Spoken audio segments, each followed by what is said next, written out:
है कि मनुष्य को शरीर के साथ में मन मिला हुआ है। अच्छा। जो दिखाई नहीं देता है, जिसका रंग रूप उसकी लंबाई चौड़ाई मालूम नहीं है। तो आध्यात्मिक का मतलब होता है ये शरीर के साथ में भीतर में जो मन मिला हुआ है, अच्छा। उस मन का विकास करते हैं। हम देखते हैं दो पार्टी है, एक पार्टी नफरत फैलाने का काम करती है और दूसरी पार्टी मोहब्बत की दुकानें शुरू करने का। और एक तरह से हम ये भी कहेंगे कि हिंदू धर्म और बौद्ध धर्म में यही अंतर है। बहुत भारी अंतर है, जमीन आसमान का अंतर है। हाँ, जमीन आसमान है। इसमें बहुत सुंदर, किसी भी कारणवश यानी भारतीय बौद्ध महासभा मान लो कम पड़ रही है ना, तो आज भारत में इतनी जागरूकता निर्माण हुई है कि भारतीय बौद्ध महासभा के यानी जो मकसद बाबा साहब ने दिए हुए थे, उस मकसद को लेकर बहुत सारे संगठन काम कर रहे हैं। बहुत सारे संगठन। तो ये तो अचीवमेंट है। तो यानी भेंट वस्तुएं बुद्ध की ले जाते हैं, बुद्ध रूप ले जाते हैं, बुद्ध हेड ले जाते हैं, है ना, बुद्ध की किताबें ले जाते हैं। तो यानी श्रमण संस्कृति जिसको कहा जाता है, श्रमण संस्कृति, जी जी जी, है ना। तो ये बाबा साहब कैसे कहते हैं कि भाई ये भारत देश का इतिहास यानी it is a cultural battle. Cultural battle, ठीक, हम वहीं पर आ गए कि एक श्रमण संस्कृति और एक ब्राह्मण संस्कृति, जी जी जी, इन दोनों के बीच का संघर्ष है। सबसे पहले है युवाओं को रोजगार देना। युवाओं को रोजगार नहीं मिल रहा है, राइट। हमारी जो लघु उद्योग जो है यानी कोरोना काल में और उसके बाद में जो एक प्रकार से यानी खत्म हो चुकी है ना, जो यानी रूरल लेवल पर यानी गांव के स्तर पर और शहरों के माइक्रो इंडस्ट्रीज जो, हाँ माइक्रो इंडस्ट्री, छोटी छोटी जो लघु उद्योग जो होते हैं। मैं इसको ऐसे देखता हूँ, भारतीय जनता को एजुकेट करने की जरूरत है और खास करके ये मशीन वाला जो ईवीएम वाला सिस्टम है वो बंद कर। तो आप इस चीज को कैसा देखते हैं? मुझे लगता है कि हरदम यानी संघर्ष चलते रहता है, अच्छाइयों में और बुराइयों में। तो जैसे कि मतलब अलग अलग इश्यूज होते हैं, तो जो मतलब सत्ताधारी मतलब दल जो होते हैं, तो अपने फायदे के हिसाब से वो ध्रुवीकरण करा के गुमराह कर देते हैं लोगों को, है ना। तो इसलिए ये जो वैल्यूज जो है, जैसे बाबा साहब ने कहा कि भाई मैं यानी समता, स्वतंत्रता और बंधुता और न्याय, इन मूल्यों पर आधारित ये सारी बातें यानी मैंने करने का कदम। इस ग्रंथ में बाबा साहब ने विशेषता सद्धर्म यानी क्या, इस यानी विभाग में ये सारी बातें लिखी हुई है। तो बाबा साहब ने जिक्र किया वहां पर जैसे कि सल्लेख सुत्त नाम है उसका, सल्लेख सुत्त, उसका जिक्र बाबा साहब करते हैं, है ना। कैसे एटीट्यूड हमारा, प्रैक्टिस हमारी किस तरह से, हमारी मानसिकता कैसे बदलनी चाहिए हम लोगों ने। तो बाबा साहब कहते हैं कि एक बार आपके दिल ने ठान लिया कि ये नैतिकता का मार्ग ही मेरे परिवार को, मेरे समाज को यानी सुखी रख सकता है, आनंदित रख सकता है, तो आंतरिक विकास है। तो ये तीनों जो है, आर्य अष्टांगिक मार्ग, पारमिताओं का मार्ग और शील मार्ग, ये तीनों आपके मन को ट्रांसफॉर्म करते हैं, आपके चित्त को बदलते हैं। जी जी जी। आपकी पुरानी जितनी भी यानी संस्कारितता होती है ना, हम लोग कई साल के, जैसे 30 साल हो गए, 40 साल हो गए, 50 साल, हम कंडीशन हो जाते हैं ना, संस्कारित हो जाते हैं। तो उस संस्कारितता को बदलने के लिए हमारे मन को, हमारे चित्त को, इसलिए बाबा साहब कैसा लिखते हैं वहां, वो सद्धर्म यानी क्या उसमें लिखते हैं, आम आदमी को पूजा प्रार्थना ये आसानी से कर्मकांड बन जाता है, पता ही नहीं चलता है आपको। इसलिए बाबा साहब कहते हैं कि पूजा प्रार्थना बौद्ध धर्म का मकसद नहीं होती है, तो फिर गुस्सा आ जाता है। तो ये जो मन आपका संस्कारित है, सुसंस्कारित करना, हाँ, मन को सुसंस्कारित करना, काया, वाणी और मन के स्तर पर। और ये तीनों बातें जो है, पारमिता, अष्टांगिक मार्ग और शील मार्ग, ये तीनों आपके चित्त को बदलने के लिए मदद करते हैं, आपके चित्त को पुरानी संस्कारितता से बाहर निकालने के लिए मदद करते हैं, अच्छा बनाने के लिए मदद करते हैं। एकदम सरल और आसान है सर। जो है इसमें ध्यान क्या मदद कर सकता है और ध्यान की सामान्य विधि क्या है, जो आम लोग, बहुत सारे लोग जो है ध्यान नहीं किए हैं, तो वो कैसा ध्यान करें और ध्यान जो है नैतिकता के विकास में किस तरह से मदद कर सकता है? ध्यान से मतलब विशेषता हम लोग दो प्रकार का ध्यान खास करके हमारे आंदोलन के माध्यम से बढ़ाते हैं। पहला है आनापानसति का ध्यान जिसे कहा जाता है, यानी जो हमारा यानी जो सांस जो है ही खराब है तो आपके लिए दुनिया भी खराब हो गई। इसलिए मैत्री भावना का मुख्य केंद्र बिंदु जो है, यानी पूरे बुद्धिज्म का इसको सार कहा जाता है मैत्री, है ना। तो मैत्री का विकास करना दो तरीके से।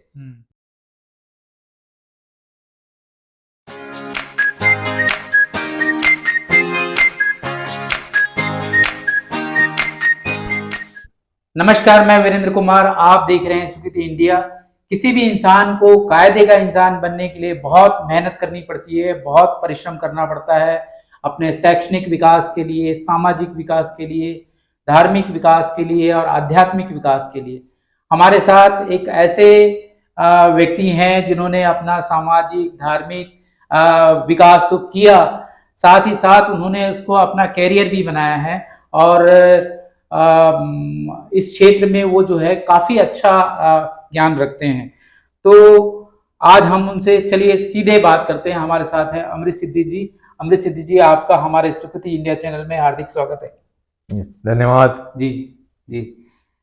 तो आप जानते हैं सर, जो है अभी अमृत काल चल रहा है जी जी, और अमृत काल में धर्म का बड़ा जोर है। बिल्कुल सही। क्या है ये धर्म? यस जी, तो सबसे पहले तो मैं आपका धन्यवाद देना चाहता हूँ। जी जी, बहुत सुकृति चैनल की ओर से जी, वीरेंद्र बोरकर जी, आपने मुझे ये सुनहरा मौका दिया जी, अपने चैनल के माध्यम से सभी भाइयों तथा बहनों से बात करने का एक सुनहरा अवसर दिया जी, इसलिए मैं आपका बहुत बहुत आभारी हूँ। जी जी।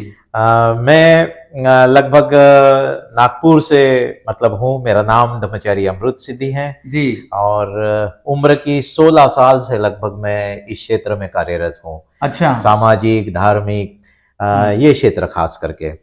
तो जब 16 साल का था तभी मैं समता सैनिक दल में प्रवेश किया जी, जिन्होंने 1978 में नागपुर में समता सैनिक दल को फिर से पुनर्जीवित किया था। अच्छा, तो LR वाली और भगवान दास जी। अच्छा, भगवान दास जी भारत के सुप्रीम कोर्ट के एडवोकेट रहे हैं और LR वाली बाबा साहब के साहित्य और अम्बेडकरी आंदोलन के बहुत बड़े भारत के प्रचारक रहे हैं।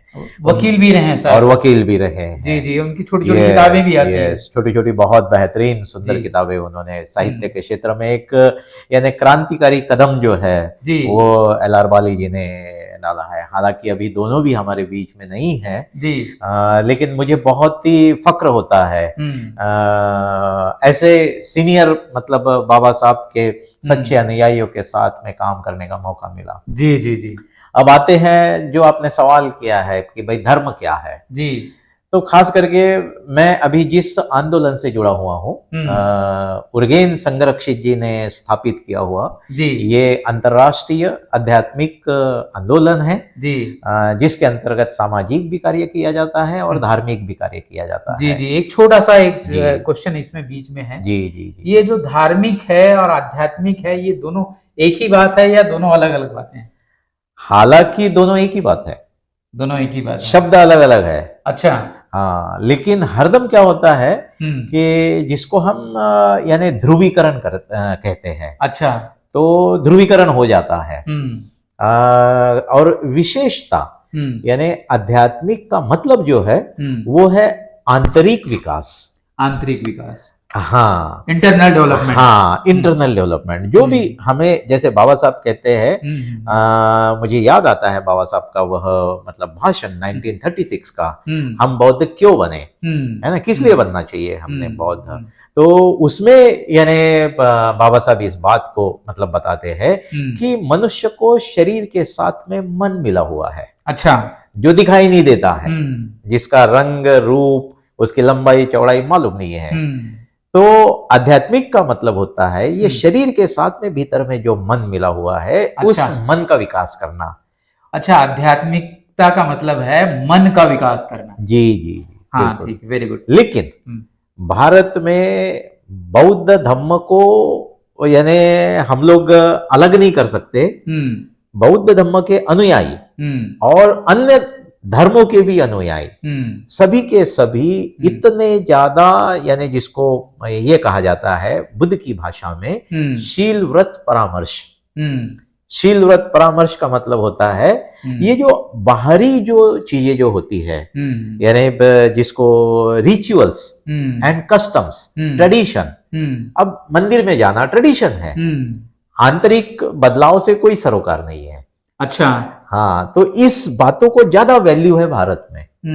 तो इसलिए आपको यानी आध्यात्मिक या आंतरिक विकास के दृष्टिकोण से कार्यरत यानी मुट्ठी भर समाज मिलेगा। मुट्ठी भर समाज मिलेगा। और इसको अगर सरल भाषा में कहें तो दिखावा बहुत ज्यादा दिखावा बहुत ज्यादा है ना। इंटरनल डेवलपमेंट की तरफ बहुत कम लोग जो है अभ्यास कर रहे हैं। जी जी जी। ठीक और थोड़ा सा मैं चाहूंगा इसमें, जैसे आपने सवाल किया कि भाई धार्मिक और आध्यात्मिक क्या है, तो विशेषता संरक्षित जी ने जिस तरह से यानी इसको विश्लेषण करके बताया है ना, तो वो कहते हैं कि पूरी दुनिया को देखते हैं, विश्व को देखते हैं, जो लोग अलग अलग आस्थाएं रखते हैं, कोई क्रिश्चियनिटी में आस्था रखता है, कोई इस्लाम में आस्था रखता है, बुद्ध है, बाबा साहब है, हिंदूज है, ऐसे सब अलग अलग आस्था के लोग हैं पूरे विश्व में। तो इसमें दो भाग बहुत ही स्पष्टता से आप देख सकते हैं। एक भाग ऐसा है जिसका केंद्र बिंदु ईश्वर है, और उसी के इर्द गिर्द सारी शिक्षाएं घूमते रहती है। अच्छा। हाँ, तो उसमें आंतरिक आपके मन के विकास की कोई बात नहीं की जाती, उनके केंद्र में नहीं है वो। हाँ, तो वो खाली ईश्वर को प्रसन्न करने के लिए वो मंदिर जाता है, ईश्वर से यानी याचना करता है, कुछ अपनी भलाई के लिए चीजें मांगता है। इस तरह से आउटर यानी जो पार्ट है, शील व्रत परामर्श जिसे कहा जाता है, रिचुअल्स एंड डिवोशन, यानी वो भक्ति करता है, लेकिन उसे ही नहीं पता मैं किस बात के लिए भक्ति कर रहा हूं।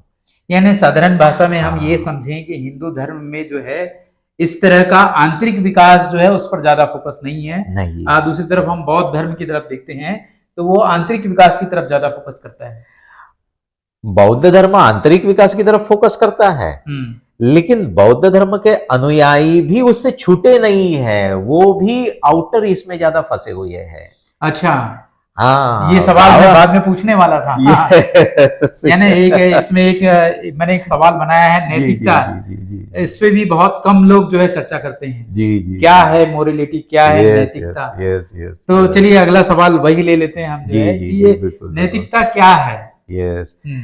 बाबा साहब ने 1950 का जो आर्टिकल लिखा हुआ है, Buddha and future of his religion, 1950 में उन्होंने लिखा है, यानी प्रत्यक्ष बौद्ध धर्म को अपनाने के लगभग 6 साल पहले। तो उसमें वे बताते हैं कि आने वाला समय, आने वाला युग ये वैज्ञानिक युग है, और ये वैज्ञानिक युग का युवा जब कभी भी सोचेगा, पढ़ा लिखा युवा, कि भाई कौन से धर्म को अपनाना चाहिए, तो वहां बाबा साहब ने 4 कसौटियां दी है, यानी कौन सी विचारधारा को अपनाना चाहिए उसके लिए। ठीक है। तो टॉप पे उसमें बाबा साहब बताते हैं कि वो धर्म ने यानी नीतिमत्ता का पुरस्कार करना चाहिए। अच्छा।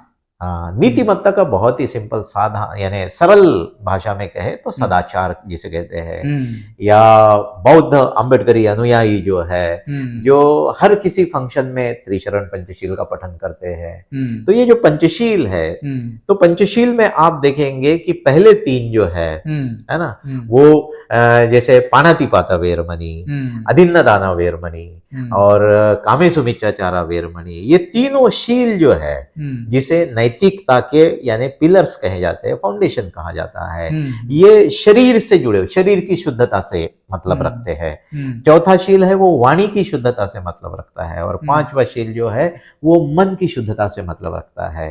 तो नैतिकता का मतलब होता है कि ये शीलों को अपने मनुष्य जीवन की नींव बनाना, फाउंडेशन बनाना, और शीलों के प्रकाश में अपना जीवन जीने का प्रयास करना, वो मॉरलिटी जिसको हम अंग्रेजी में कहते हैं। और बाबा साहब ने, परम पूज्य बाबा साहब ने इसी मॉरलिटी को यानी अपने संविधान का फाउंडेशन बनाया है।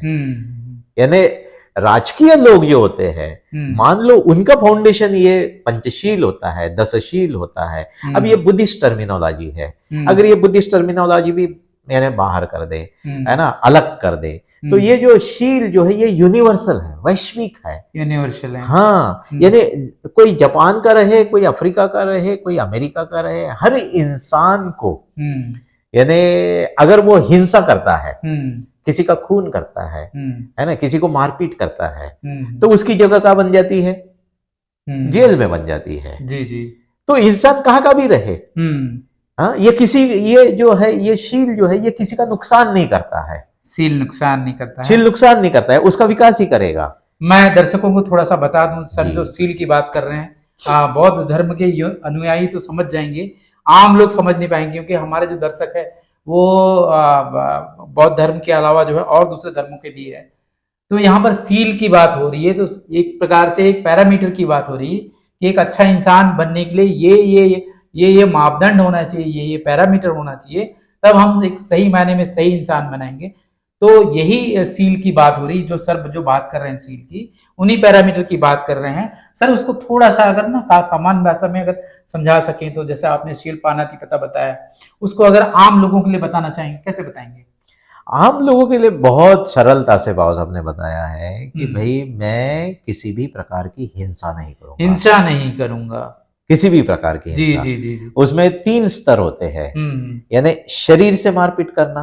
अब गुस्सा आ गया, किसी भी कारण से गुस्सा आ गया, तो आपने किक आउट कर दिया, लात मार दी, हाथ से थप्पड़ मार दी, है ना, तो उससे क्या होगा, सामने वाले व्यक्ति को भी गुस्सा आएगा। आपने एक मारी, वो 2 मारेगा, है ना, तो ये सोल्यूशन नहीं है।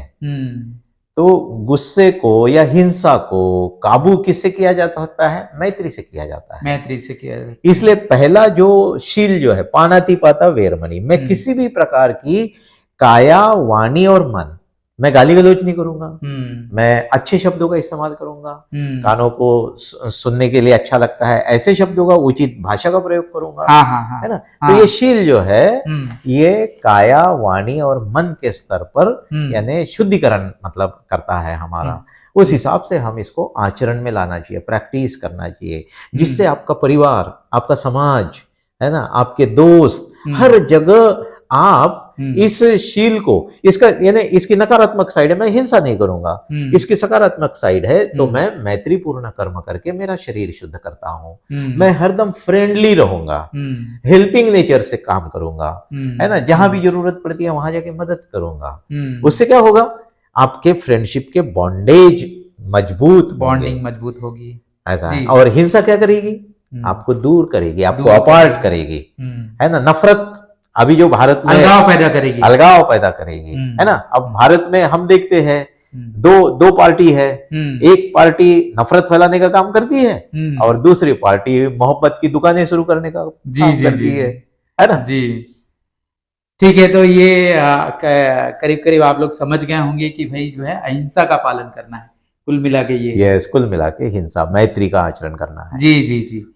दूसरी बात यह है कि बौद्ध लोग जो है धर्म की बात ना करके धम्म की बात करते हैं जी। तो ये इन दोनों में क्या फर्क है? बहुत ही मतलब जैसे बाबा साहब ने इस यानी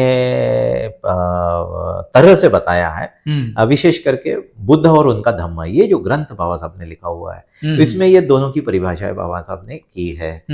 तो जैसे कि मतलब अंग्रेजी में शब्द प्रयोग आता है रिवील्ड रिलीजन। हाँ, तो रिवील्ड रिलीजन का मतलब होता है अपौरुषेय धर्म। अच्छा। हाँ, यानी किसी इंसान ने उसको नहीं बनाया है, उसको लिखा नहीं है, उसकी किताबें या उसको बनाया नहीं है, ये सब ईश्वर की देन है। तो विश्व में देखेंगे सारे, जब भी हमारा ये मुद्दा छूट गया कहते कहते, तो सारे जो रिलीजन जो है जिसे धर्म नाम से जाना जाता है, अच्छा, उसका केंद्र बिंदु ईश्वर है और ईश्वर की प्रसन्नता के लिए सारी चीजें की जाती है। हाँ, लेकिन बाबा साहब कहते हैं कि बुद्ध ने इस प्रकार का धर्म नहीं बताया है ईश्वर के, क्योंकि बुद्ध स्वयं कहते हैं मैं तो ईश्वर हूं नहीं, तो फिर मेरी प्रसन्नता करने की जरूरत नहीं। बाबा साहब कहते हैं कि बुद्ध हमारे अन्य ईश्वर के जैसे मोक्षदाता नहीं है, वो हमारे मार्गदाता है। तो बुद्ध ने मार्ग बताया है, धम्म जिसे कहा जाता है। धम्म ये मार्ग है, धम्म ये पाथ है, नीतिमत्ता का रास्ता है ना। तो धम्म का मतलब बाबा साहब बहुत सरलता से बताया, धम्म यानी नीति, नीति यानी धम्म। मतलब धम्म का, पूरे धम्म का सार जिसको कहते हैं, इसेंस कहते हैं, वो है सदाचार, वो है शील, वो है जिसको हम मॉरलिटी कहते हैं, यही सर्वश्रेष्ठ है। और बाबा साहब ने अपने जीवन में इसी बात को सबसे बड़ी अहमियत दी। उन्होंने कहा कि भाई मैं चरित्रवान हूं, इसलिए मुझसे लोग डरते हैं, ना कि मेरी विद्वत्ता से डरते हैं, ना कि बहुत मैं पढ़ा लिखा हूँ, डिग्रियां है मेरे पास, उससे डरते हैं। डरते हैं लोग किससे?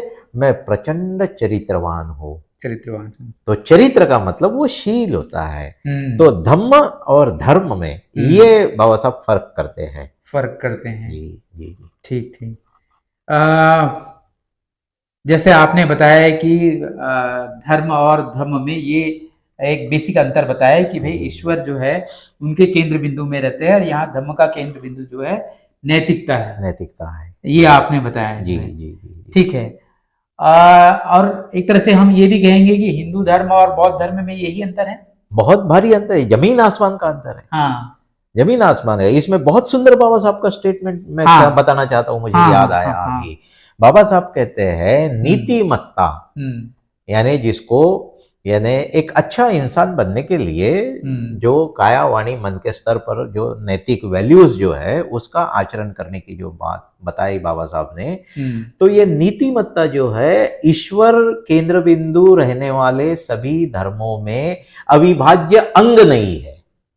अच्छा, अविभाज्य अंग नहीं है। हाँ, वो बाहर से जोड़ा गया है। बाहर से जो उन्होंने उदाहरण दिया बाबा साहब ने कि जैसे रेलवे गाड़ी चिपका दिया गया है उसमें। हाँ, डिब्बे होते हैं रेलवे के, हाँ, है ना, तो वो डिब्बा कभी भी निकाला जा सकता है। तो नीतिमत्ता अन्य धर्मों में इस तरह का स्थान रखती है, वो उसका अनअवॉइडेबल, अविभाज्य उसका हिस्सा नहीं है। और अगर बौद्ध धम्म में से आप नीतिमत्ता निकाल दो तो पूरा बौद्ध धम्म गौण बन जाता है, जीरो बन जाता है, क्योंकि वही फाउंडेशन है, वही फाउंडेशन है, वही केंद्र बिंदु है। जी जी जी। सर, बाबा साहब अम्बेडकर ने एक दी बुद्धिस्ट सोसाइटी ऑफ इंडिया भी बनाया जी, भारत में बौद्ध धर्म के प्रचार प्रसार के लिए और सांस्कृतिक विकास के लिए। जी। लेकिन 60-65 सालों में आपको कुछ दिखाई देता है कि उस क्षेत्र में कुछ काम हुआ है? उस क्षेत्र में वैसे देखा जाए तो यानी पुराने लोगों ने और अभी भी जो लोग हैं भारतीय बौद्ध महासभा के अंतर्गत एक यानी कामों का जो यानी बाबा साहब के देहांत के बाद में, निधन के बाद में उन्होंने समाज में काफी अच्छा काम किया है, जिसको हम यानी नकार नहीं सकते। बहुत अच्छा काम है और वो है यानी एज ए बुद्धिस्ट करके जो कल्चरल डेवलपमेंट होनी चाहिए, कल्चरल यानी सांस्कृतिक, यानी एज ए बौद्ध करके। जैसे अभी हम लोग देखते हैं हमारे यानी घर में जैसा बच्चे का यानी जन्मदिन सेलिब्रेट करना है, हमारे मतलब शादी की सालगिरह आ जाती है, हमारे बीच में से कोई शख्स यानी हमारे बीच में से चला जाता है, उसका स्मृति दिन करते हैं, याद करते हैं उसको, है ना। इस तरह के सारे शादी ब्याह होता है, इस तरह के सारे संस्कार जो है वो यानी बौद्ध पद्धति से चलना चाहिए, बुद्धिस्ट कल्चर, बौद्ध संस्कृति का विकास करना। इस दृष्टिकोण से सही में भारतीय बौद्ध महासभा ने बहुत सुंदर काम किया है। ये काम कब हुआ है? ये बाबा साहब के मतलब परिनिर्वाण के बाद में, परिनिर्वाण के बाद में हुआ है। हाँ, जो भी यानी ये भारतीय बौद्ध महासभा की स्थापना 1954 की है। 1954 में बाबा साहब ने इसकी स्थापना की थी और फिर उन्होंने घोषणा भी की थी कि भाई मैं अभी यानी ज्यादा से ज्यादा मेरा समय बौद्ध धर्म के प्रचार प्रसार के लिए दूंगा, लेकिन उनको ज्यादा समय नहीं मिला, जल्दी ही हमारे बीच से चले गए। तो बाबा साहब के पश्चात जो लीडरशिप भारतीय बौद्ध महासभा की थी, है ना, तो उसके द्वारा और उसके सिवा, भारतीय बौद्ध महासभा के सिवा एक जागरूकता पूरे यानी भारतीय बौद्धों में जो निर्माण हुई, तो हर जगह यानी आज भी ये सांस्कृतिक विकास के दृष्टिकोण से काफी लोग लालायित है, काफी लोग प्रयास कर रहे हैं। तो ये एक पहला स्तर है, यानी समाज करके, सोसाइटी करके ये पहला स्तर है जो लोग उसके बारे में जागरूक हो गए, है ना। तो ये भारतीय बौद्ध महासभा को श्रेय जाता है और सब भारतीय बौद्ध महासभा के साथ में बहुत सारे अलग अन्य यानी जो संगठन बने हैं जो इन बातों को, सांस्कृतिक विकास को लेकर काफी फोकस होकर काम करते हैं, काफी फोकस होकर के काम करते हैं। जी। सर, मैं ये जानना चाहूंगा कि अभी 60-65 सालों में अभी मैं अभी तो रूट लेवल पे काम कर रहा हूँ। जी। ये चीजें दिखाई नहीं देती है। जी। नैतिकता कहीं दिखाई नहीं देती है। या भारतीय बौद्ध महासभा का काम ग्रामीण स्तर पे कुछ दिखाई नहीं देता है। तो आप क्या कहेंगे इस विषय पे? मुझे ऐसा लगता है कि क्या होता है, कोई भी आंदोलन आगे बढ़ाने के लिए उसको जनरेशन लगती है। तो हम वहां कम पढ़ रहे हैं। हमने यानी अम्बेडकरी बौद्ध जो है भारत के, ये सभी क्षेत्र में, वो चाहे हमारा राजकीय क्षेत्र रहो, हमारा सामाजिक क्षेत्र रहो, हमारा ये सांस्कृतिक क्षेत्र रहो, हमारा धार्मिक क्षेत्र रहो, किसी भी क्षेत्र में हमें यानी यंग जनरेशन को हैंडओवर करना है ना, और यानी आंदोलन को आगे बढ़ाना, इस यानी दृष्टिकोण से अगर देखते हैं तो हम कम पढ़ रहे हैं, ऐसा मुझे लगता है। इसलिए यानी अब यानी क्या होता है कि भाई ये आंदोलन आगे बढ़ाने के लिए यंग जनरेशन के लिए उसको सबसे पहले तो उसका करियर डेवलपमेंट आ जाता है। वो फाइनेंशियली स्टैंड रहेगा तो ही आपका काम कर पाएगा। और किसी भी आंदोलन के पास में अभी फिलहाल कुछ आंदोलन इसमें यानी आर्थिक दृष्टिकोण से सक्षम भी मतलब हुए हैं, है ना, लेकिन अगर ये चीज संभाल लेते हैं, मुझे याद पड़ता है, देखिए बाबा साहब धर्मांतर के पश्चात, यानी नागपुर का दीक्षा भूमि का धर्मांतर हो गया, वो उसके बाद में उन्होंने चंद्रपुर का धर्मांतर कार्यक्रम किया, फिर अकोला का किया, और उसके पश्चात वो मुंबई लौट गए और मुंबई में धर्मांतर कार्यक्रम की तैयारी चलने लगी। तो हार्डली मुझे मतलब वो याद आता है 15 दिन हुए थे और उन्होंने उनके काफी अच्छे यानी पत्र व्यवहार जो है महाबोधि सोसाइटी के सचिव जो है, सेक्रेटरी जो है वली सिन्हा, तो उनको उन्होंने बाबा साहब ने खत लिखा था। और बाबा साहब ने क्या लिखा उस खत में कि मैं इस बात से चिंतित हूं कि ये धर्मांतर की लहरें जो है, करंट्स जो है, पूरे भारत भर में तेजी से फैलेगी। तो युवा जो समर्पित होने के लिए आएगा तो उनके परिवार का क्या, उनके माता पिता का क्या।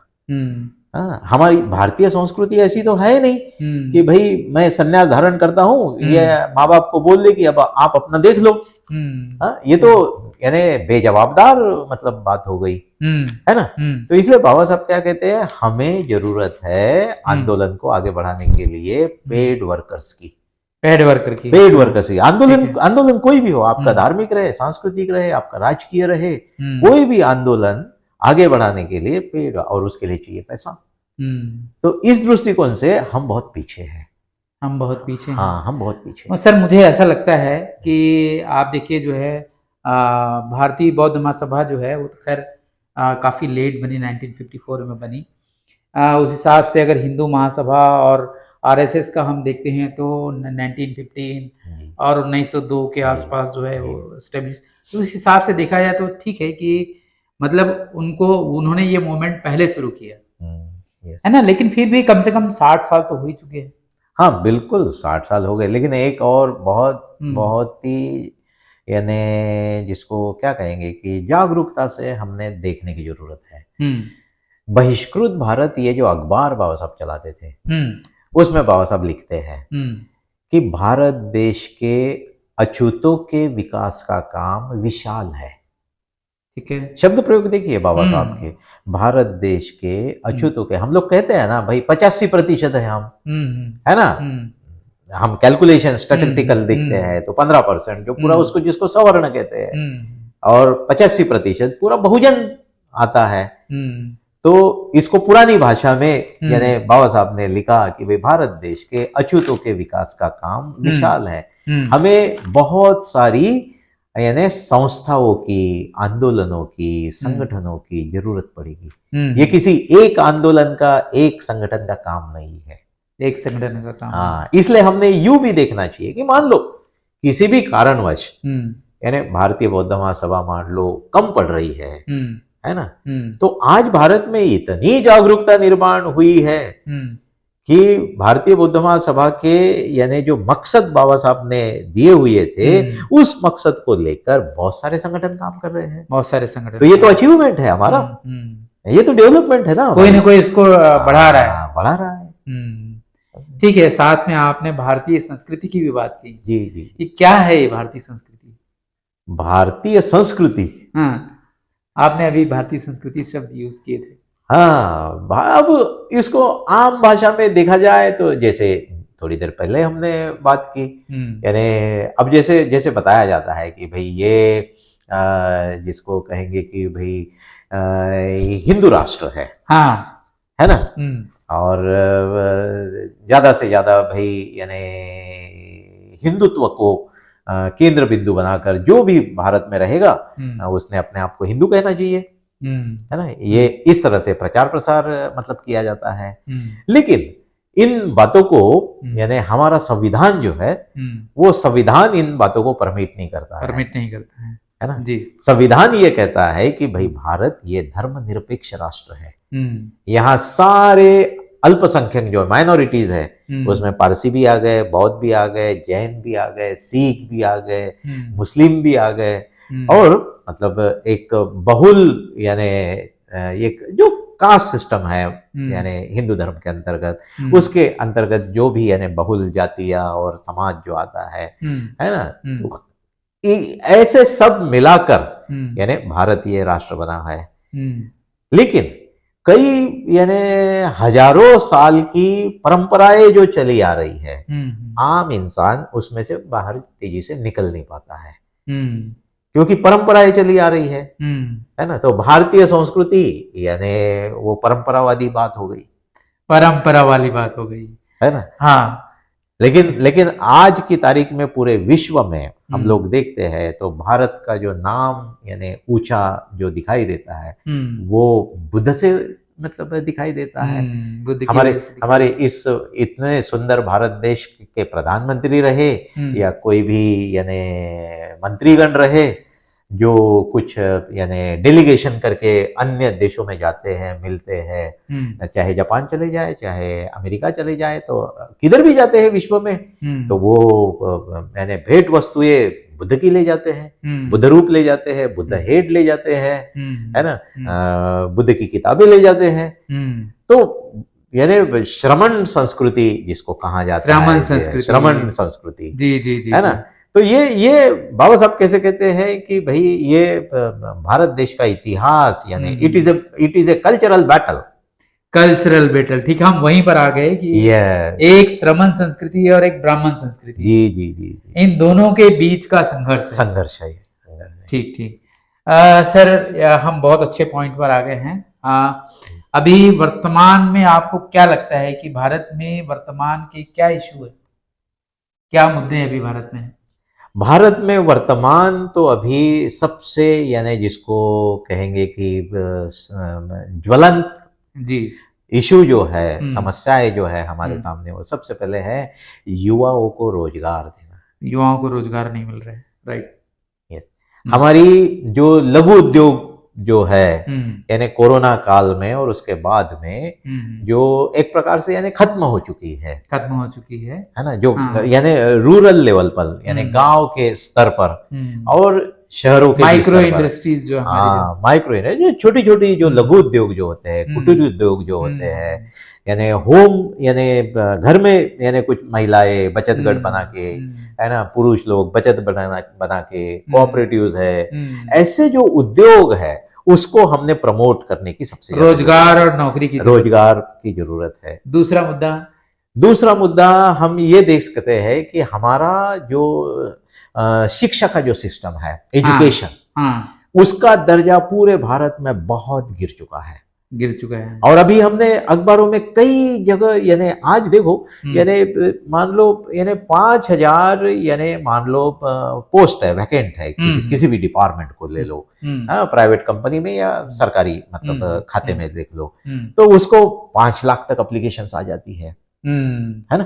तो इस प्रकार की बड़ी भारी यानी समस्या से हम यानी लड़ रहे हैं। तो सरकार किसकी भी रहे, लेकिन सरकार ने इस तरफ ध्यान देने की आवश्यकता है, सरकार को इस तरफ ध्यान देना है। और एजुकेशन सिस्टम जो है उसको और भी यानी दर्जेदार अच्छा बनाने की जरूरत है। क्या डालने की जरूरत है इसमें एजुकेशन में जैसे कि अभी जैसा देखो कि भाई यानी कहीं भी इंटरव्यू आता है तो पेपर लीक हो रहे, जी जी जी, पैसा लेकर पेपर बेचे जा रहे हैं, तो फिर से जहां से शुरुआत की हमने, नीतिमत्ता इतने निचले स्तर पर गिर चुकी है। नैतिकता की जरूरत है, आप ये कह रहे हैं नैतिकता कि की जरूरत है। जी जी, शिक्षा में नैतिकता की जरूरत है। जी, जो वैल्यूज हैं उनको कल्टीवेट करने की जरूरत है, उसका विकास करने की जरूरत है। ठीक है सर जी। और एक बात उसमें जोड़ना चाहूंगा जी, कि अभी जैसे भारत में हमने क्या है वो स्किल्ड इंडिया का, स्किल डेवलपमेंट जो है, हाँ स्किल डेवलपमेंट, उस पे लेकिन ऑनेस्टली काम नहीं हो रहा है। ऑनेस्टली काम नहीं हो रहा है। जी जी जी। और आज हमारे पास में लेबर बहुत है, लेकिन वो स्किल्ड नहीं है, स्किल्ड नहीं है। तो गवर्नमेंट ने बनाई तो है, लेकिन उसका इम्प्लीमेंटेशन जो है कहीं दिखाई नहीं देता है। तो सरकार ने इस बात की तरफ ध्यान देने की, सरकार यानी ये दो बातें जो है, एजुकेशन अच्छा दर्जेदार और उसको रोजगार मिल गया, है ना, तो भारत एक यानी बहुत ही जबरदस्त ऊंचाई पर मतलब जा सकता है। Right sir. अभी सर 2024 में लोकसभा चुनाव हुए हैं। जी जी जी। और उसमें जो है वोट्स में जो है, यानी जो उसमें जो डेटा आया है उसमें काफी डिस्क्रिपेंसी दिखाई देती है ना। अभी वोट फॉर डेमोक्रेसी ने एक लेटर भी लगाया इलेक्शन कमीशन में कि भाई जो है ये जो वोटों का जो अंतर है, जितने वोट कास्ट हुए हैं और जितने गिने गए, उनमें करीब करीब 5 करोड़ वोट्स का जो है डिफरेंस दिखाई देता है, लेकिन इसमें कोई रिप्लाई नहीं आ रहा है। कैसे देखते हैं आप इस चीज को? मैं इसको ऐसे देखता हूँ, भारतीय जनता को एजुकेट करने की जरूरत है, और खास करके ये मशीन वाला जो ईवीएम वाला सिस्टम है वो बंद करने की जरूरत है। जब तक भारत की जनता सड़क पर नहीं उतरेगी और आंदोलन नहीं करेगी ईवीएम के खिलाफ, ये तब तक यानी इम्पॉसिबल है। हमने बैलेट पेपर बड़ी बड़ी यानी सारे, यानी जिस जापान ने ये यंत्र निकाला, वोटिंग वाला मशीन जो निकाला, वो जापान अपने यानी देश में उस मशीन से वोटिंग नहीं कराता है, अमेरिका नहीं कराता है, जर्मनी नहीं कराता है, ऐसे कई देश हम लोग गिन सकते हैं। दूसरी बात क्या हो सकती है, मतलब एक तो आप मतलब मशीन से इलेक्शन नहीं होना चाहिए, है ना, बैलेट पेपर के थ्रू जो है वोटिंग होनी चाहिए। दूसरा और क्या हो सकता है उसमें? थोड़ा सा और मतलब यानी जैसे आंसरेबल जो है वो इलेक्शन कमीशन को आंसरेबल होना चाहिए। हाँ बिल्कुल बिल्कुल। जो मुद्दे उठाए जा रहे हैं, जो सवाल उठाए जा रहे हैं कि भाई जो चीजें जो है मतलब जितने वोट कास्ट हुए हैं, जितने काउंट किए गए हैं, कहीं कम काउंट हुए, कहीं ज्यादा काउंट हुए, तो भाई इस तरह का डिफरेंस नहीं आना चाहिए। उसके पीछे क्या लॉजिक है? लॉजिक तो आना चाहिए ना। उसके लिए मुझे लगता है, मैं फिर से कहूंगा, सुप्रीम कोर्ट के जजेस जो होते हैं, या हाई कोर्ट के जजेस जो न्याय व्यवस्था जो है, तो ये न्याय व्यवस्था जितना ज्यादा नीतिमान होगी उतना उसका प्रभाव रहेगा। लेकिन वर्तमान जो हमारे अनुभव है बहुत कड़वे हैं। अभी जैसा देखते हैं कि यानी ये कानून बनाना, कायदे बनाना, ये पार्लियामेंटरी मतलब पार्लियामेंट का, संसद का काम है। न्याय व्यवस्था जो है और प्रशासन जो है, यानी हमारी जो आईएएस मतलब लॉबीज होती है, प्रशासक जो होते हैं आईएएस अधिकारी, तो ऐसे ये तीनों सिस्टम मिलके पूरे देश को चलाया जाता है। और संविधान के अंतर्गत ये तीनों को ऑटोनॉमस बनाया गया है। लेकिन अगर पार्लियामेंटरी जो मतलब कायदे कानून बन रहा है, ये सबको मतलब अपने यानी कब्जे में लेकर अगर हम काम करते हैं, तो जो समस्या अभी फेस कर रहे हैं वो चलते रहेगी। इसलिए इंसान जिन वो पदों पर बैठे हुए हैं, वो प्रचंड, जैसे बाबा साहब कहते हैं कि वो अगर बहुत ही स्ट्रांग, अगर नीतिमत्ता का मतलब अनुकरण करने वाला होता है, हर जगह नैतिकता आ रही है, उसके सिवा दूसरा कुछ भी नहीं है, दूसरा कोई चारा नहीं है। जी, बांग्लादेश की अभी जो वर्तमान जो स्थिति है, उस विषय पर आप क्या सोचते हैं? क्योंकि करीब करीब उसी तरह की समस्याएं, अभी हमने पेपर लीक की बात करी, नौकरी की बात करी, बेरोजगारी की बात करी, है ना, और आरक्षण की भी बात करी। अभी एक सुप्रीम कोर्ट का आरक्षण के विषय में निर्णय भी आया है। तो जिस तरह की समस्याएं वहां पर हुई है, सेम तरह की समस्याएं जो है भारत में भी दिखाई देती है। तो आप इस चीज को कैसा देखते हैं? मुझे लगता है कि हरदम यानी संघर्ष चलते रहता है, अच्छाइयों में और बुराइयों में। तो जैसे कि मतलब अलग अलग इश्यूज होते हैं, तो जो मतलब सत्ताधारी मतलब दल जो होते हैं, तो अपने फायदे के हिसाब से वो ध्रुवीकरण करा के गुमराह कर देते हैं लोगों को, है ना। तो इसलिए ये जो वैल्यूज जो है, जैसे बाबा साहब ने कहा कि भाई मैं यानी समता, स्वतंत्रता और बंधुता और न्याय, इन मूल्यों पर आधारित ये सारी बातें यानी मैंने करने का प्रयास किया है, यह हमारे संविधान की निर्मित की है। इन्हीं बातों को लेकर अगर प्रचार प्रसार होता है, जनता को एजुकेट किया जाता है, तो ये समस्याएं अपने आप कम हो जाती है। पूरा लोड जो है वो एजुकेशन की तरफ दिखाई दे रहा है, क्योंकि हर बात में नैतिकता का ही सवाल उठ रहा है। अगर नैतिक लोग रहेंगे तो वो अपना काम जो है जिम्मेदारी से करेंगे, अच्छे से करेंगे, और जो उद्देश्य, जिस उद्देश्य के लिए वो संस्था काम करती है, उस उद्देश्य को वो पूरा करती हुई दिखाई देगी। इसलिए ये बात हमने बहुत ही सूक्ष्मता से समझने की जरूरत है कि बुराइयों से दुनिया नहीं चलती है। बुराइयों से दुनिया नहीं चलती। कौन चाहता है? दिल से पूछो, हर इंसान को पूछो दिल से, है ना। कोई भी बुराई नहीं चाहता है ना। हर कोई अच्छा ही चाहता है। लेकिन ये अच्छाई आएगी कहां से?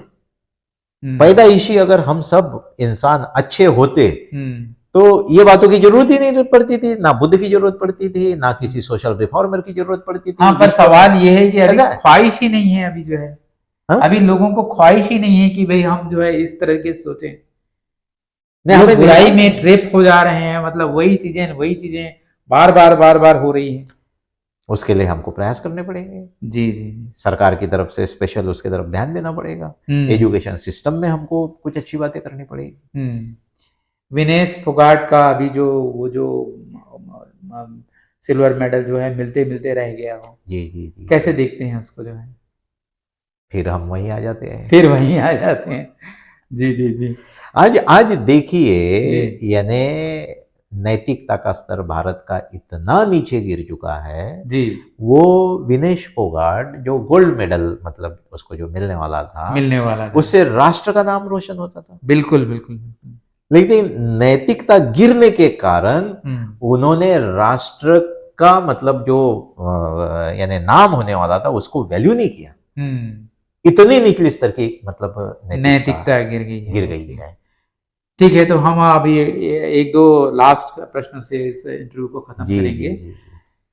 कुल मिला के हमने जितनी बातें की उसमें एक बात सामने आ रही है कि मोरलिटी, नैतिकता और एथिक्स की बहुत जरूरत है। जो है हर जो समस्याएं हैं उनका हल वहीं दिखाई देता है। तो सर हम जानना चाहेंगे, ये जो नैतिकता है उसको बढ़ाने के लिए मार्ग बताया आपने, शील का मार्ग बताया। यस। एक पारमिताओं का मार्ग भी है जी। एक आर अष्टांगिक का मार्ग है। हमारे दर्शक ये जानना चाहेंगे क्योंकि ये इन चीजों से परिचित नहीं है, अगर आप संक्षिप्त में 2-4 मिनट में अगर इन बातों को अगर आसान भाषा में अगर समेट सकें जी, पारमिताओं को और आर अष्टांगिक मार्ग को या शील को, तो आप कैसे बताएंगे? मैं इस तरह से बताना चाहूंगा जी। बुद्ध और उनका धम्म, इस ग्रंथ में बाबा साहब ने विशेषता सद्धर्म यानी क्या, इस यानी विभाग में ये सारी बातें लिखी हुई है। तो बाबा साहब ने जिक्र किया वहां पर जैसे कि सल्लेख सुत्त नाम है उसका, सल्लेख सुत्त, उसका जिक्र बाबा साहब करते हैं, है ना। कैसे एटीट्यूड हमारा, प्रैक्टिस हमारी किस तरह से होना, हमारी मानसिकता कैसे बदलनी चाहिए हम लोगों ने।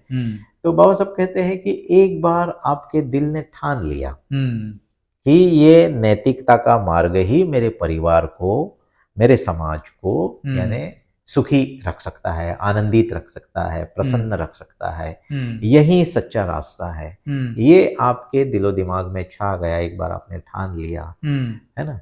तो बाबा साहब ने वहां जिक्र किया है कि युद्ध में जो हाथी होता है वो परवाह नहीं करता है ना। सामने से तलवारें चल रही, भाले चल रहे हैं, है ना, सामने की दुश्मनों की जो ये है लाइन जो है सैनिकों की, उसको चीरते हुए हाथी अंदर मतलब घुसते चला जाता है जी।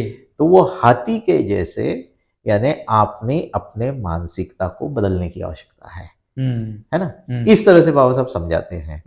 तो फिर उसमें बाद में नीचे आते हैं कि शील मार्ग आर्य अष्टांगिक मार्ग और पारमिताओं का मार्ग, ये बुद्ध की प्रमुख शिक्षाएं हैं। प्रमुख शिक्षाएं हैं, ये प्रमुख शिक्षा है जी।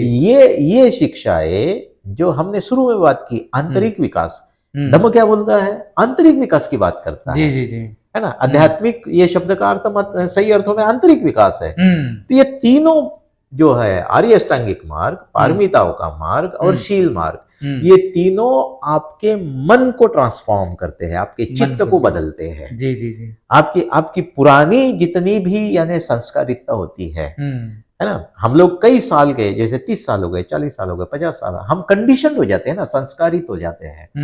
तो उस संस्कारितता को बदलने के लिए हमारे मन को, हमारे चित्त को, इसलिए बाबा साहब कैसा लिखते हैं वहां, वो सद्धर्म यानी क्या, उसमें लिखते हैं, आम आदमी को पूजा प्रार्थना ये आसानी से कर्मकांड बन जाता है, पता ही नहीं चलता है आपको। इसलिए बाबा साहब कहते हैं कि पूजा प्रार्थना बौद्ध धर्म का मकसद नहीं है।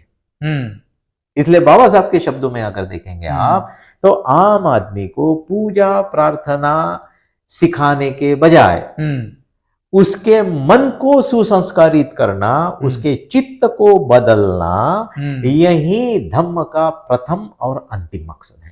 जी जी जी, तो धम्म का प्रथम और अंतिम मकसद क्या है? चित्त को बदलना, भीतर में जो है ना, उसको बदलना, उसको ट्रांसफॉर्म करना, संस्कारितता, जो आपकी सारी बैड हैबिट्स जो है, ह्यूमन यानी रॉन्ग व्यूज है आपके, है ना, अलग अलग आपकी संस्कारितता होती है ना, है ना। अब कई सालों से आप किसी एक बात को यानी लेके, अभी जैसे छोटा सा उदाहरण मैं व्यवहारिक देना चाहूंगा।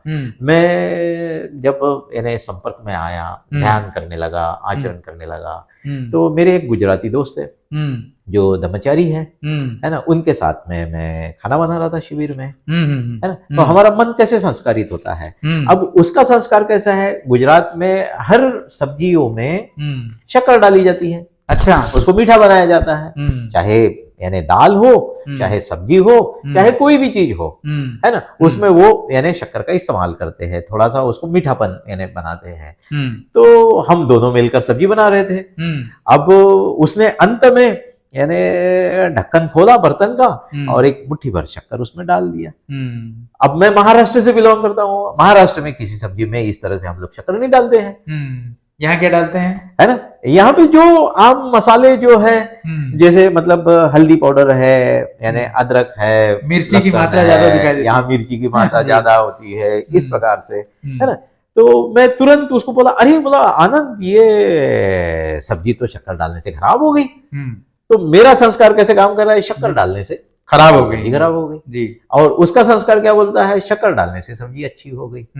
तो ऐसी हमारी ढेर सारी यानी संस्कारिता होती है, हमारे स्वभाव होते हैं। किसी को देखो, किसी को छोटी छोटी बातों से तुरंत आग बबूला हो जाते हैं, गुस्सा चढ़ जाता है ना। और खास करके आप जिस बातों को एक्सपेक्ट करते हैं, लोभ जो होता है, चाहते हो, वो बात अगर पूरी नहीं होती है तो फिर गुस्सा आ जाता है। तो ये जो मन आपका संस्कारित है, सुसंस्कारित करना, जो हाँ, मन को सुसंस्कारित करना, काया, वाणी और मन के स्तर पर। और ये तीनों बातें जो है, पारमिता, अष्टांगिक मार्ग और शील मार्ग, ये तीनों आपके चित्त को बदलने के लिए मदद करते हैं, आपके चित्त को पुरानी संस्कारितता से बाहर निकालने के लिए मदद करते हैं, अच्छा बनाने के लिए मदद करते हैं। एकदम सरल और आसान मतलब भाषा में, आसान भाषा में सर जो है, इसमें ध्यान क्या मदद कर सकता है, और ध्यान की सामान्य विधि क्या है, जो आम लोग, बहुत सारे लोग जो है ध्यान नहीं किए हैं, तो वो कैसा ध्यान करें, और ध्यान जो है नैतिकता के विकास में किस तरह से मदद कर सकता है? ध्यान से मतलब विशेषता हम लोग दो प्रकार का ध्यान खास करके हमारे आंदोलन के माध्यम से हम पढ़ाते हैं। पहला है आनापानसति का ध्यान, जिसे कहा जाता है, यानी जो हमारा यानी जो सांस जो है भीतर में आ रही है शरीर के और जा रही है, हवा जो है नाक के द्वारा पेट में आ रही है, जा रही है। तो हमारा मन, नैसर्गिक हमारा मन जो है अभी जो है वो बहुत चंचल है, वो दौड़ते रहता है, भागते रहता है ना। ऑब्जेक्ट आंखों के सामने, ये जो मैंने 5 इंद्रिय जो है, आंख है, नाक है, कान है, जीवा है, ये त्वचा है, तो ये इंद्रियों के माध्यम से यानी हम भटकते रहते हैं, हमारा मन दौड़ते रहता है। तो ये आनापानसति का जो ध्यान होता है, ये आपके मन का बिखराव जो है वो कम करता है, उसको इंटीग्रेट करता है। उसको एकाग्र करता है। तो एकाग्र करने के लिए यानी आपकी मानसिक शक्ति को एकाग्र करने के लिए ये आनापानसति का ध्यान मदद करते हैं। फिर उस एकाग्रता की शक्ति आप कहीं भी इस्तेमाल कर सकते हो, किसी भी काम में लगा सकते हो। आप अगर स्टूडेंट है, विद्यार्थी है, तो आपके पढ़ाई में लगा सकते हो। आप कार्यालय में बैठकर कोई काम कर रहे हो तो वहां एकाग्रता का इस्तेमाल कर सकते हो। यानी लाइफ में हर दिन के 24 घंटे में उस एकाग्रता का इस्तेमाल कहीं भी आप कर सकते हो। कहीं भी अगर आपका मन, अभी ये छोटी सी बात ले लो, आपकी यानी पत्नी ने आपको बताया कि भाई साहब वीरेंद्र, ये बाजार से यानी आधा किलो आलू, आधा किलो बैंगन, ये 2-4 फलियां और थोड़ा सा यानी मिर्ची, अदरक, लहसुन वगैरह ये सब लेके आना, है ना। आप बाजार जाने के बाद सोचते रहते हैं, सिर हो जाते हो, बीवी ने क्या क्या बताया, है ना। तो ह्यूमन टेंडेंसी क्या है? भूल जाना। ये नेचुरल है, ह्यूमन टेंडेंसी भूल जाना। तो इस पर यानी ये आनापानसति का ध्यान आपको मदद करता है जी, आपके मन को एकाग्र करता है। दूसरा ध्यान होता है जो ट्रांसफॉर्मेशन ऑफ इमोशंस, जिसको हम मैत्री भावना कहते हैं, मेत्ता भावना कहते हैं। हाँ, जो पहला शील है, यानी मैं हिंसा नहीं करूंगा, तो फिर मैं क्या करूंगा? तो मैं मैत्री पूर्ण कर्म करके मेरा शरीर शुद्ध करता हूँ। तो वो मेडिटेशन है उसका।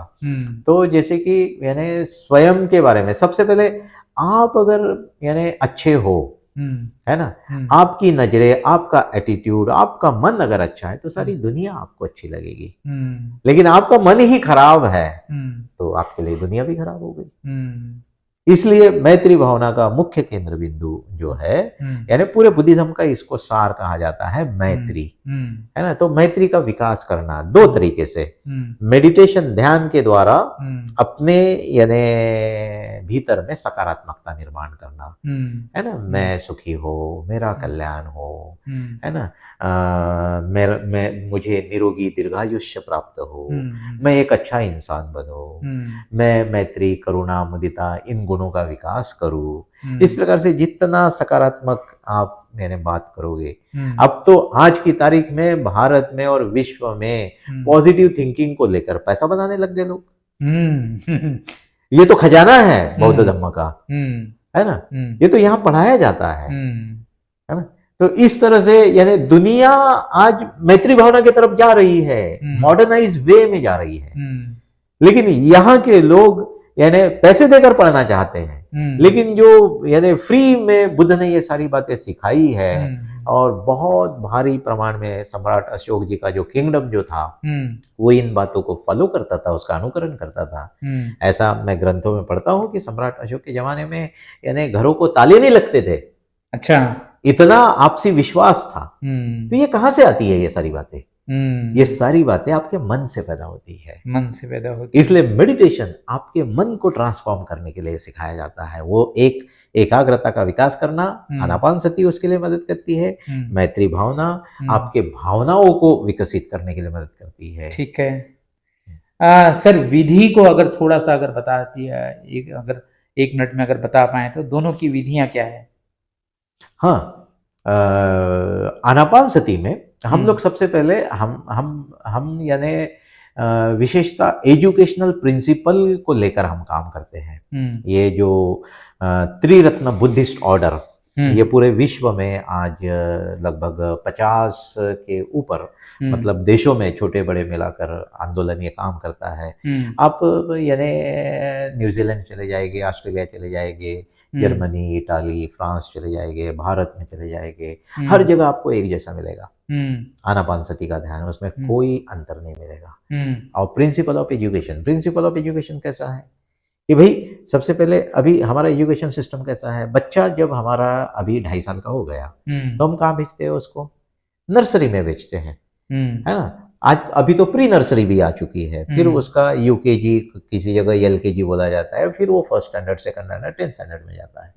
तो हम भी इसी प्रिंसिपल के आधार पर काम करते हैं। इसलिए सबसे पहले हम क्या करते हैं, 20 मिनट्स का आनापानसति पढ़ाते हैं। ठीक है।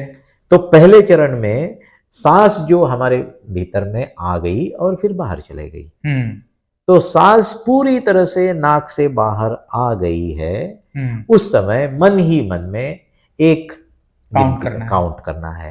फिर दूसरी सांस आएगी, बाहर चले जाएगी, 2 काउंट करना है। फिर तीसरी सांस आएगी, बाहर चली जाएगी, 3 काउंट करना है। ऐसे 1 से 10 तक काउंट करना है। अच्छा। बार बार 5 मिनट का पहला चरण, 5 मिनट तक। तो 10 आने के बाद फिर वापस 1 की तरफ आ जाना है। हाँ, 10 आने के बाद अगर उसके आगे जाओगे तो आप भटकते चले जाओगे आप, है ना। उससे एकाग्रता नहीं प्राप्त होगी। ठीक है। एकाग्रता की दिशा में जाने के लिए 1 से 10 तक गिनना है, फिर वापस 1 से 10 तक गिनना है, फिर वापस 1 से 10 तक गिनना है। Next step. फिर दूसरा चरण आता है। हमने पहले चरण में क्या किया, सांस पूरी तरह से बाहर जाने के बाद काउंट किया। बाहर जाने के बाद काउंट किया। दूसरी पहले चरण में करेंगे। हाँ, पहले करेंगे। पहले 1 गिनना है, फिर सांस लेना है, छोड़ना है। 2 गिनना है, सांस लेना है, छोड़ना है। तीसरे में ये गिनती बंद कर देनी है। हाँ। और मात्र यहाँ नाक के सिरे से लेके तो पेट तक जो सांस आ रही है और बाहर जा रही है, उसको अनुभव करना है, उसके साथ में बने रहना है। हाँ। उससे सेंसेशन होता है ना। हाँ। जब हवा यानी अंदर जाती है तो उसका ठंडा स्पर्श होता है, संवेदनाएं उत्पन्न होती है। तो उस संवेदनाओं को अनुभव करना है ना। चेस्ट होती है, हल्का एक्सपांशन होता है, पेट हल्का एक्सपांशन होता है, वो संवेदनाओं को अनुभव करना है और बने रहना है सांस के साथ में तीसरे चरण में। और फिर चौथे चरण में सांस नाक से जाते समय आते समय उसका यानी हवा का घर्षण होता है ना यहाँ पर, नाक के किसी भी इसमें आसपास में यानी जो सांस टच करके जा रही है, हाँ, है ना। तो वो स्पर्श बिंदु जो है, हाँ, जहाँ स्पर्श हो रहा है, जहाँ पे फोकस बन रहा है, उस स्पर्श बिंदु को पकड़ना है। और चौथा चरण 5 मिनट उसके ऊपर आप यानी केंद्रित होना है। इस तरह से 20 उसको तीक्ष्ण बनाना है। हाँ, उसको तीक्ष्ण बनाना है। और धीरे धीरे जब इसका आनंद आप उठाने लगते हो, आपको अच्छा लगने लगता है, तो ये 20 मिनट के बजाय फिर आप 30 मिनट कीजिए, 1 घंटा कीजिए, 2 घंटा कीजिए, फिर उसको धीरे धीरे बढ़ाते ले जाइए। उसमें क्या होगा, भीतर से आपको वो आनंद लगना आना शुरू हो चुका है। ये आप यानी फोर्स नहीं कर रहे, दबाव नहीं डाल रहे हैं, है ना। हम इस यानी तत्वों के आधार पर काम करते हैं। जी। और दूसरा जो ध्यान जो है मेत्ता भावना, वो 5 चरणों में करते हैं। 5-5 मिनट के 5 चरण। पहले 25 मिनट, हाँ 25 मिनट्स। पहले चरण में हम क्या करते हैं, स्वयं के प्रति पॉजिटिव थिंकिंग, मैं सुखी हूँ, मेरा कल्याण हो, है ना। मुझे मैं बुद्ध के जैसे मैत्री करुणा अपने बारे में मैं इन गुणों का विकास करूं। इस तरह से स्वयं के बारे में सकारात्मक चिंतन करना। दूसरे स्टेप में, दूसरे चरण में अपना जो बहुत ही क्लोज आपका जो मित्र जो है, हाँ, तो आपके मित्र को, आपके बंद आंखों द्वारा आपके मित्र को देखो। और उसके पीछे का प्रिंसिपल ये है कि जैसे आप ह्यूमन बीइंग करके जैसे आप स्वयं के बारे में अच्छा सोच रहे हो, तो वैसे ही ये मेरे समाज का हिस्सा है, ये मेरा दोस्त है ना। ये जो इंसानी जो भावनाएं जो है, तो इंसानी भावना के, इंसानियत के अंतर्गत आप अपने मित्र के बारे में अच्छा सोचो, पॉजिटिव थिंकिंग करो, है ना। जो स्वयं के बारे में सोचा वैसे ही मित्र के बारे में सोचो। ठीक है। तीसरे चरण में जो बहुत सारे हमारे सोसाइटी में, समाज में लोग होते हैं जिनसे हमारी शक्ल से पहचान होती है ना, हाई हेलो कर देते हैं, लेकिन कभी उसके परिवार, उसके बच्चे या वो कैसा है क्या है ये बातचीत ही नहीं होती है। तो उसको हम यानी थर्ड पर्सन कहते हैं। ऐसे बहुत सारे इर्द गिर्द लोग होते हैं, तो उनके बारे में सोचो। आप एक कॉलोनी में रहते हो लेकिन पता ही नहीं चलता है, किसी अपार्टमेंट पे एक 10 माले का बिल्डिंग है, अपार्टमेंट में रहते हो, ग्राउंड फ्लोर पे कौन रहता है, 5वें माले पे कोई पता नहीं रहता है, और कब मर जाता है कब पता नहीं चलता है। तो ऐसे इर्द गिर्द रहने वाले जो लोग हैं वो भी इंसान है। हाँ, तो इस भावना से तीसरे चरण में ऐसे किसी पहचान के लोगों के बारे में सोचिए। कोई एक, आप पुरुष है तो पुरुष के बारे में सोचना है आपने, और उसके ऊपर सकारात्मक थिंकिंग करना है, चिंतन करना है कि उसका भला हो, है ना, उसका कल्याण हो, उसको भी यानी एक अच्छा यानी मानवीय जीवन उसको मिले। और फिर चौथा चरण आता है। चौथे चरण में जिन भी छोटी छोटी कारणों से आपकी अनबन हो जाती है, मनमुटाव हो जाता है ना, तो ऐसे व्यक्ति को चौथे चरण में अपनी बंद आंखों से देखना है और उसके ऊपर यानी पॉजिटिव थिंकिंग करना है, हाँ, सकारात्मक चिंतन करना है। और फिर आता है 5वां चरण। 5वें चरण की शुरुआत जो है, ये जो हो गए स्वयं, ये आपके मित्र और थर्ड पर्सन, और जिससे आपकी बनती नहीं है छोटे मोटे बातों से, ऐसे चारों को हम एक साथ देखते हैं, एक साथ देखते हैं समग्रता में, हाँ, समग्रता में। और हम सभी सुखी हो, हमारा कल्याण हो, हम सब सोसाइटी, समाज, राष्ट्र इन संकल्पनाओं को लेकर कार्यरत है ना, अकेले नहीं है ना। तो हम सुखी हो, हमारा कल्याण हो, हमारी मतलब यानी अच्छा जीवन हो, है ना, मनुष्यता की सब चीजें हमें प्राप्त हो, इस प्रकार से सकारात्मक थिंकिंग चारों से शुरुआत करते हैं। फिर थोड़ी देर में आगे बढ़ते हैं कि भाई जिस कॉलोनी में रहता हूँ वहाँ जो समाज रहता है वो पूरा समाज सुखी हो, आनंदित हो।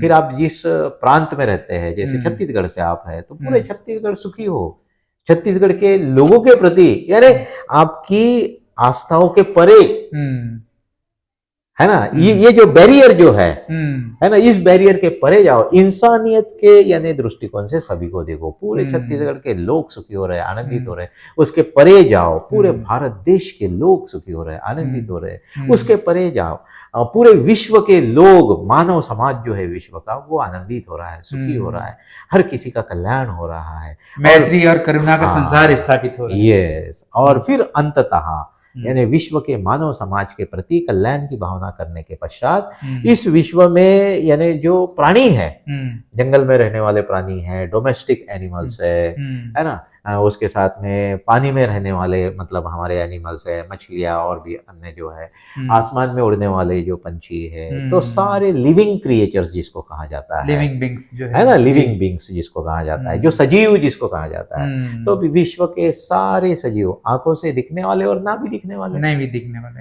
है ना, तो ऐसे सभी सजीव के प्रति कल्याण की भावना करते हुए इस मैत्री भावना का यानी 5वां चरण समाप्त होता है। इस तरह से मैत्री भावना हम लोग पढ़ाते हैं। इस तरह से मैत्री भावना का हम विकास कर सकते हैं। तो मित्रों, हमने देखा कि भाई जो है जितनी भी हमारी समस्याएं हैं, आज जिन समस्याओं से होकर के हम गुजर रहे हैं या हमारा देश गुजर रहा है, आप देख रहे हैं कि हमारे पड़ोसी राष्ट्र जो है श्रीलंका में, बांग्लादेश की स्थिति क्या हो रही है, भारत में भी कुछ कुछ इस तरह की परिस्थितियां हमें दिखाई देती है। तो हम ये जानने का प्रयास कर रहे थे कि इनका सोल्यूशन क्या हो सकता है। तो इस चर्चा में ये बात सामने आई है कि मोरलिटी यानी नैतिकता ही वो बिंदु है, नैतिकता ही वो चीज है जो हमारी सारी समस्याओं को दूर कर सकती है, समाज की समस्याओं को दूर कर सकती है, देश की समस्याओं को दूर कर सकती है। तो आप अमृत सिद्धि जी से बात कर रहे थे, अमृत सिद्धि जी को सुन रहे थे, जिन्होंने बहुत ही विस्तार से आपको जो है सारी समस्याओं के बारे में बताया, न केवल समस्याओं के बारे में बताया बल्कि उनके हल भी आपको गिनाए, उनकी विधियां भी आपको बताई। तो अगर ये चैनल आप देख रहे हैं, आपको अगर अच्छा लग रहा है तो हमारे चैनल को सब्सक्राइब करिए, शेयर करिए और लाइक करिए। सर, हमारे चैनल में इतना समय देने के लिए आपको बहुत बहुत धन्यवाद, और उम्मीद करता हूं कि दर्शकों को भी ये चर्चा पसंद आएगी। फाइनली आप कुछ कहना चाहेंगे हमारे दर्शकों को? फाइनली 30 सेकंड में।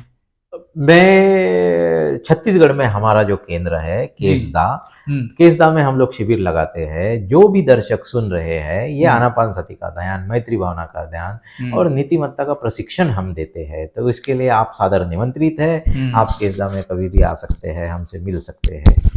धन्यवाद, बहुत बहुत धन्यवाद। मिलते हैं अगले वीडियो में। Thank you very much. Thank you.